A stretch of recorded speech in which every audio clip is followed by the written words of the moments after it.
Dude, I hope I hit him good. I don't know. What's happening, everybody? Welcome back to another exciting episode of Bow Hunt or Die. This week we have an awesome hunt from out west Wyoming with our buddy Paul Morrison on an early season spot and stalk antelope hunt on public land for an absolute stud of a goat. Let's check it out. All right, guys, we've got a little evening off here.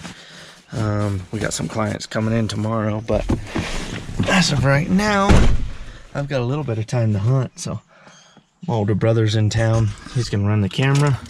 We're gonna see if we can knock a antelope down with the bow. So let's go. All right, well, we found some antelope here. Long ways away, and they're running. They're just rutting right now.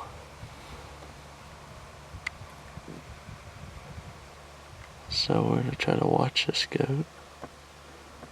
There he is. You see him running, Scott? Mm-hmm. Just by himself, right? Yeah. Maybe he'll come. He might come right up here and we can shoot him right here. That'd be dope.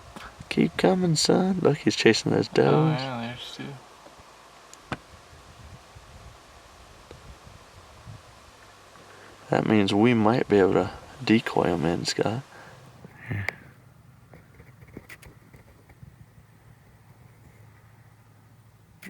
Yeah, he's pretty nice. Look at him looking better. All right, well, we found some goats, which is awesome. They're on public, which is even better. But one of the goats is really, really big. And I normally don't care about size on goats until you see a big one. Then, of course, you want to try to go shoot it. So one of the goats kind of came up the ridge here. I think that's the one that we stalked yesterday. And then the other one's down there with a bunch of does, and they seem really wired up from the rut. So we're gonna take a decoy in there and see what we can do. The terrain's not great, and they're on their feet, so it's gonna be hard, but we're gonna try. We'll see what happens. All right, so here we go. I'm gonna stalk up in here and see how close we can get, and hopefully wait him out or something, and maybe get a shot at him. He's a big goat, so it should be fun. Let's go.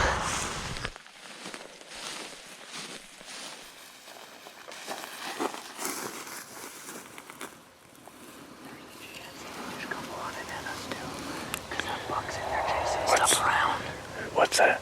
There's a chance that they just run right at us because that buck's in there chasing them around, and I just saw a doe that ran that way.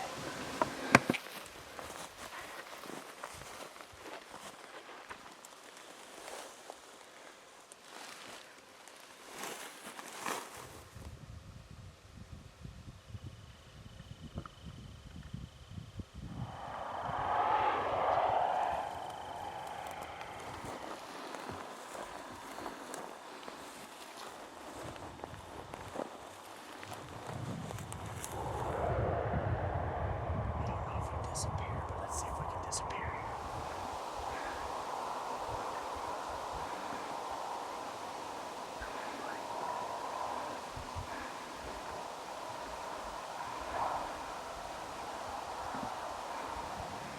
Dang. Dude, if we had a buck decoy, he'd be right in on us. He's going down in the valley again.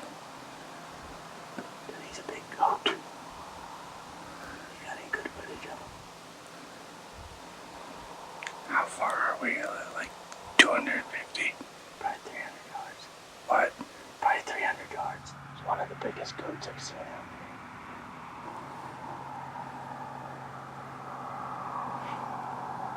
Came all the way to there. What's that? He came all the way to there and then stopped and turned around. Yeah. If we had a buck decoy, it'd be right on us. Oh, really? Yeah, 100%. If we had that hat. Yeah. So stupid. Well, they're just, their eyes are so damn good. But he's trying to run bucks on. Dude, that is a huge buck. At least we're gonna go down lower and go about where he's at right now. And see if he'll stay there or come towards us.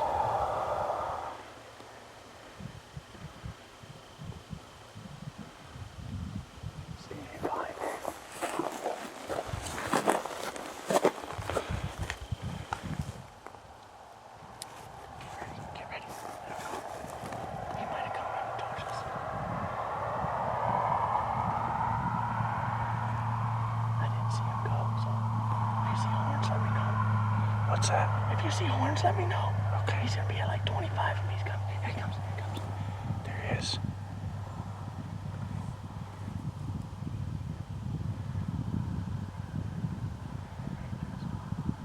Don't move, he's got us.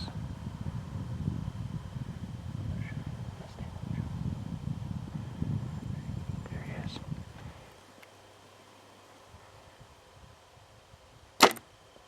Dude, I got him.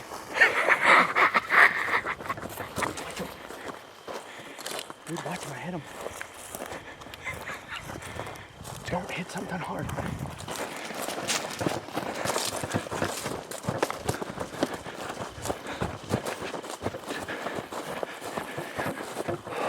I don't like him. Dude, I hope I hit him good. I don't know. Dude, give me some good blood. Come on. Dude, we have blood.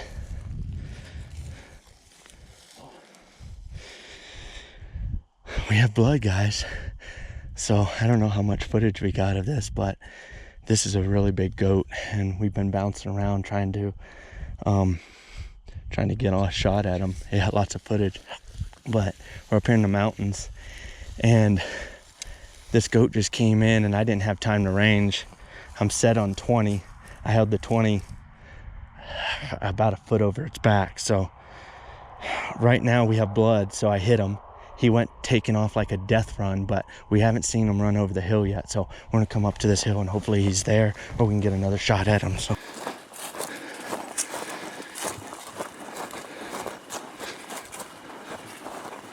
come on, where is he? He's not with him, which is a good thing. Dadgummit. I didn't freaking see him. Just pay attention to any of the ridges with him going over it. I mean, I could have just hit him in the armpit or something, you know.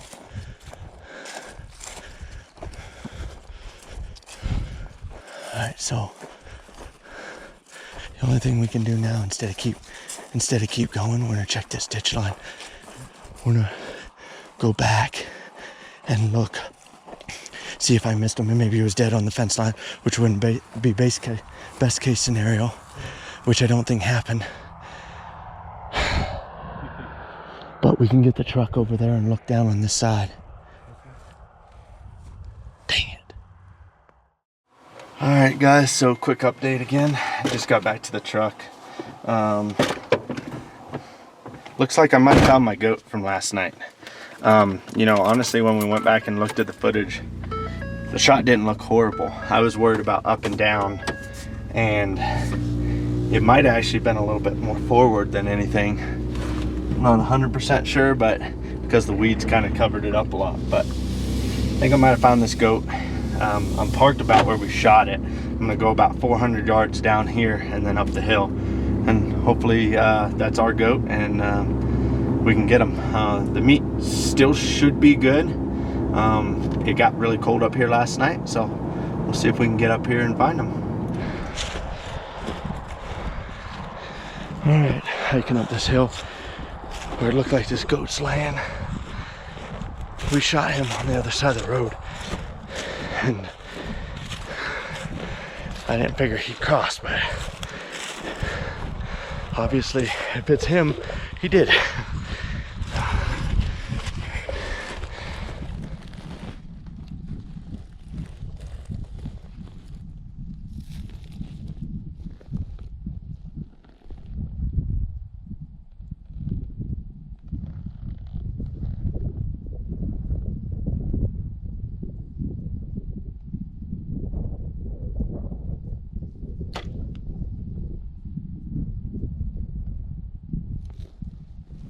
Last night's hunt was awesome, and I'm not going to take anything away from that.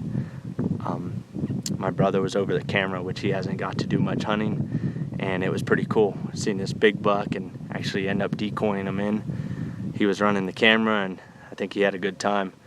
Unfortunately, on my shot, I don't know, it's a little far forward or something. We'll check it out when we get down there. But this morning came up here as early as possible. It was really cold last night, and started working the draws, glassed everything, worked the draws. And you know, last night we never saw that buck go up, And so he was either in the draws or just hammered down along the fence, or he crossed the road. And I kept checking the ditches over here when crossing the road, but eventually I found him, and he was actually up on one of these points like these antelope do when they get hit. You know, unfortunately last night we ran out of light, or we'd have been able to find him last night. I mean, we shot him at about 10 to 15 minutes till dark, and that's all we had. So we backed out, came back this morning.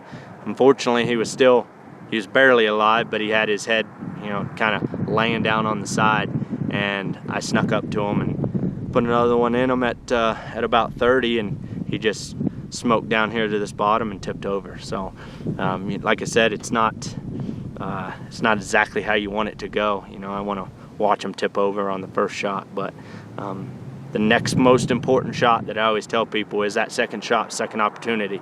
You miss that opportunity, you might be 3 miles away with a goat that knows he's being stalked again, you know. So anyway, he's down here in this bottom. He's a really good goat, probably the best goat I've ever shot. Up here on the mountains chasing him with my brother is pretty cool. So I'm gonna go down here and get our hands on him, and man, I'm pretty fortunate. You know, you put in enough work, sometimes you get lucky. Dude, what an absolute giant goat. Holy smokes. Look at that big son of a gun. Alright guys, well, it is cool to get your hands on a goat that you see from a mile away and make a plan and stalk in, make a shot, and then unfortunately have to back out. And, you know, all those up and down emotions that you get. You know, you finally get a chance at them, and then you're not sure if you're going to get them. But so we tried to make a play on them, got up. As luck would have it, we got to a spot where we were about 150 yards away, and we were able to show them the decoy, and they're kind of rutting around right now. He's chasing bucks and everything, but yeah, he turned around and snorted, and I told Scott, I said, he disappeared, he's gonna show up. And sure enough, he kind of came around the hill, and somehow I hit him a little bit far forward actually, and you know, maybe a little bit high, but not bad really. The exit's pretty nice actually, a little high in the shoulder, but you know, as luck would have it, it was right at the last light, and so the problem was we couldn't get eyes on him, and it got dark on us, so we had to back out last night.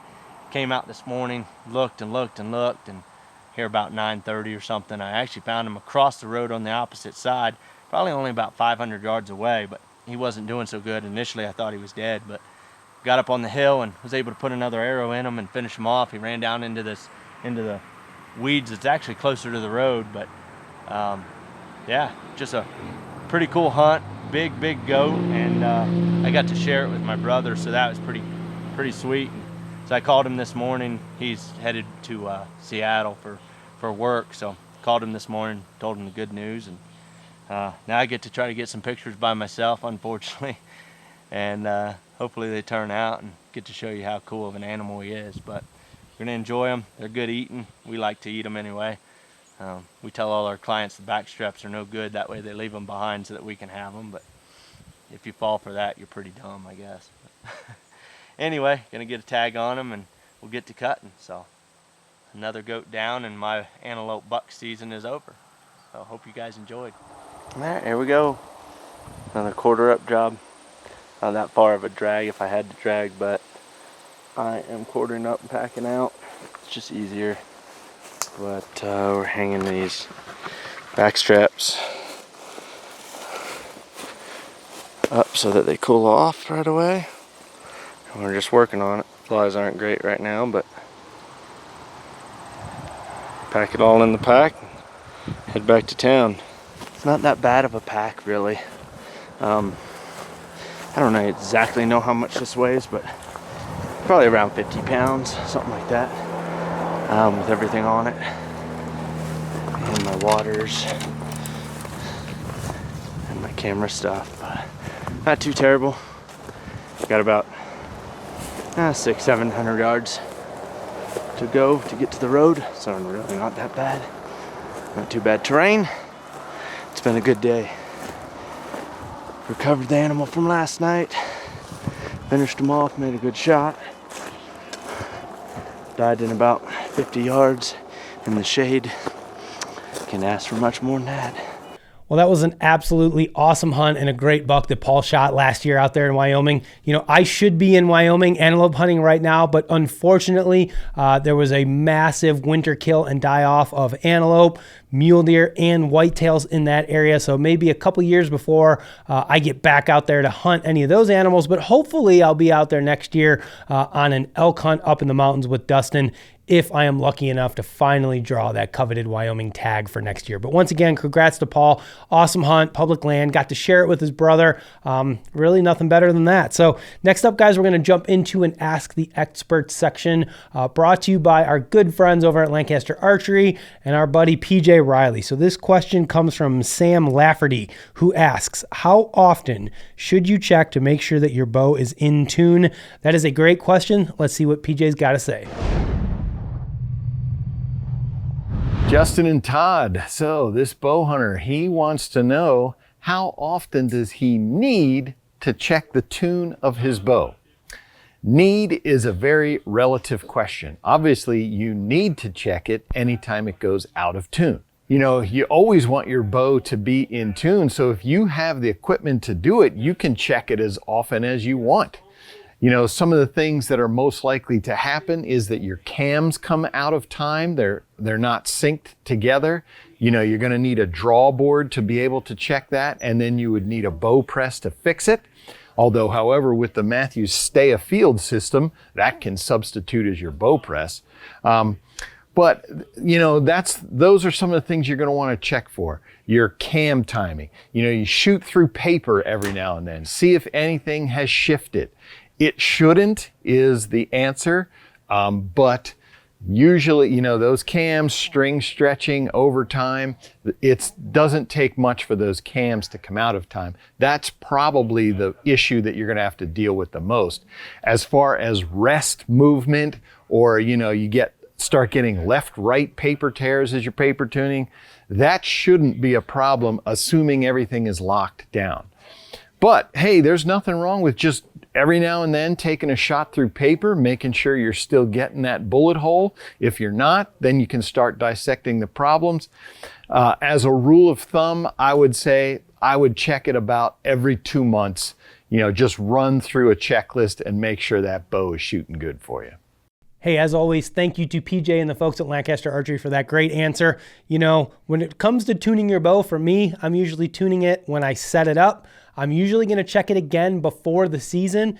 So I'm going to do a paper tune or a bare shaft or a walk back just to make sure everything's good. Once the season comes, for me, it's pretty much just practicing. And I can usually tell if something's wrong or has gone out of tune, which is pretty rare for the most part. But yeah, once the season starts, for me, it's just practicing, trying to stay in shooting shape for whenever that moment happens to present itself. So next, guys, we're going to jump into some trophy photos. We got some really good bucks to look at. I saw them, like cursory, took a look. I haven't looked in depth at them. So let's do that. And I will pick a winner for this week's trophy photo. So let's start it off with Austin Caldwell from California.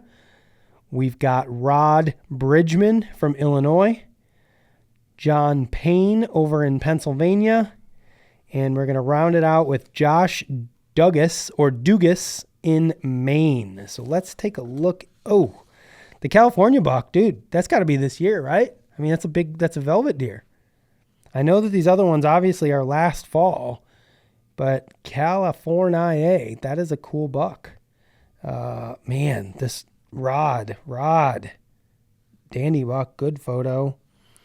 I'm going to go with best. Remember, guys, this is best photo. So it's posed. Everything looks good. I mean, I'm going to go with Rod. Sorry to Austin in his California buck. Great hunt. Great buck. Good photo, but Rod's the man. Great photo. The only thing I didn't like about Rod is I think he's kneeling, but so is Austin. So it's going to Rod. Rod, you are the winner. Make sure you email us.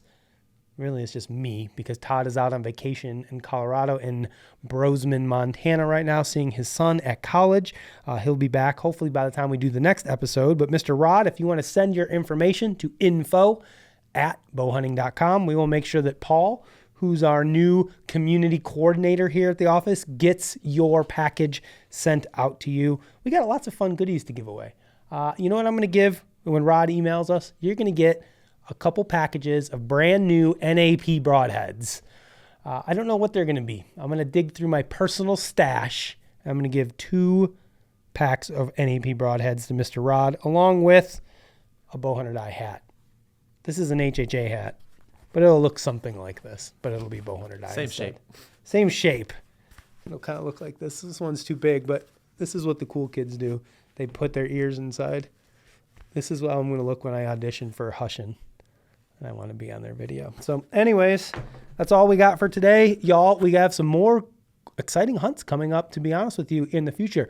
Paul Morrison also killed an elk last year, and what could possibly be some of the coolest elk hunting footage you may ever see in your life, and that is going to come right around the first part of September. We got another update from Mr. Todd, hunting overlooked and unhunted areas to try to find those big bucks. You're going to get an update from me shortly. I'll be in Kansas in the first week of September with Dan Richardson and Kurt Thorson. We're going to hit some public.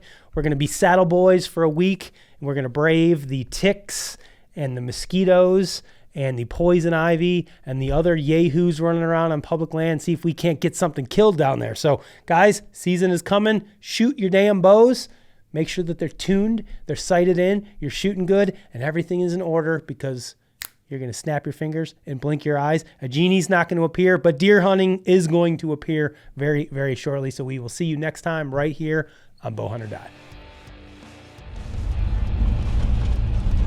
These people just said to heck with it, and they're parked right next to the road.